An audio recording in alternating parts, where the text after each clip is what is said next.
General stroke, ঠিক আছে। তারপরে দেখো এইখানটা তো তোমার হেডব্যান্ড লাগানো থাকবে, ঠিক আছে। তোমার বুড়ো আঙুলে তুমি এখানে হাতটা রাখবে, 3 ফিঙ্গার, আমাদের এই 3টে ফিঙ্গার 1 2 3, ঠিক আছে।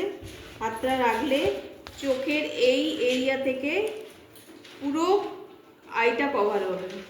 এটাই হচ্ছে circling the I with 3 finger.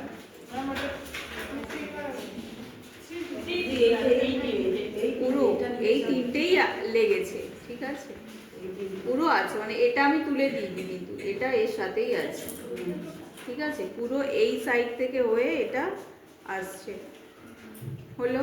এরপরে কি আছে, হলো, এটা হলো। তারপর যখন এস অ্যান্ড 8 করবে, তুমি টেম্পল এরিয়াতে প্রেসার দিলে, একটা প্রেসার ছাড়লে, একটা হাতে কিন্তু আমি ধরে আছি সেই জায়গাটা, যে কোনো আঙুল এই ফিঙ্গারটাই বেশি সুটেবল হয়, চোখে খুঁজে যায় না। এইখান থেকে শুরু করলে এস অ্যান্ড 8 মানে কি, এস আর 8টাকে বানানো চোখের এই এরিয়াতে, বোঝা গেল, হলো। সেম এই দিকেও তুমি প্রেসারটা রাখলে, হলো, দিয়ে এস অ্যান্ড 8 এই দিকটাতেও হবে, বোঝা গেল। ক্রিম থাকলে কোনো অসুবিধে নেই, তোমার হাত এমনিই চলবে, হলো। এরপরে কি আছে বলো, rotating the I with ring finger. Ring finger কোনটা আমাদের, এইটা। আই বলের ওপরে রাখবে, ঠিক আছে, দিয়ে ক্লক আর অ্যান্টি ক্লক, এটাই, বোঝা গেল। তারপরে কি আছে বলো,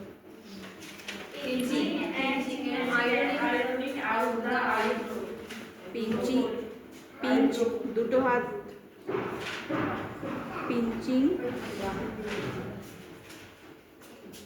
অ্যান্ড আয়রনিং, ওই এরিয়াটাকেই টানা, পিঞ্চ করা অ্যান্ড আয়রনিং, বোঝা গেল। পুরো এই এন্ড পর্যন্ত আসবে এটা।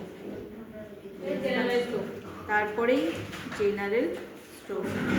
এগুলো কিন্তু যখন একসঙ্গে হবে, পুরো পার্ট বাই পার্ট, এটা শেষ হবে ওটা শুরু হবে, এটা শেষ হবে ওটা শুরু হবে, এভাবেই হবে, বোঝা গেল। এরপরে আছে ফোরহেড। ফোরহেডটা বলো, সেম জেনারেল স্ট্রোক। আইব্রো বোন, এটা এই যে এই হাতটা, ঠিক আছে, 1 ফিঙ্গারে তুমি এখানে রোলিং, যেটা তুমি ফেসের 3 পার্টে করেছিলে, ওটা তুমি আইব্রো বোনে করবে, বোঝা গেল। তারপরে ফোরহেড, ওই সেম ব্যাপারটা, তুমি যখন আইব্রো বোন এদিক থেকে শুরু করে আবার এদিকে আসলে, তখন এটা ফোরহেডে চলে আসবে, বোঝা গেল।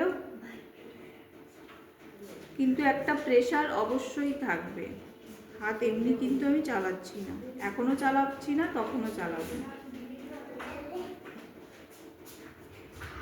হলো। ভাইব্রেশনে তুমি এই জায়গাটাতে প্রেশার একটা হাতে দিলে, ঠিক আছে, দিয়ে এই জিনিসটাকে জাস্ট হালকা, হালকা নয়, মোটামুটি ভালোই, যাতে তোমার ফোরহেডটা ভাইব্রেট হয়, ঠিক আছে।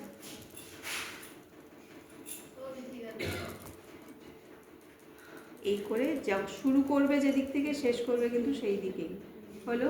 তারপরে জেনারেল স্ট্রোক, বোঝা গেল ব্যাপারটা,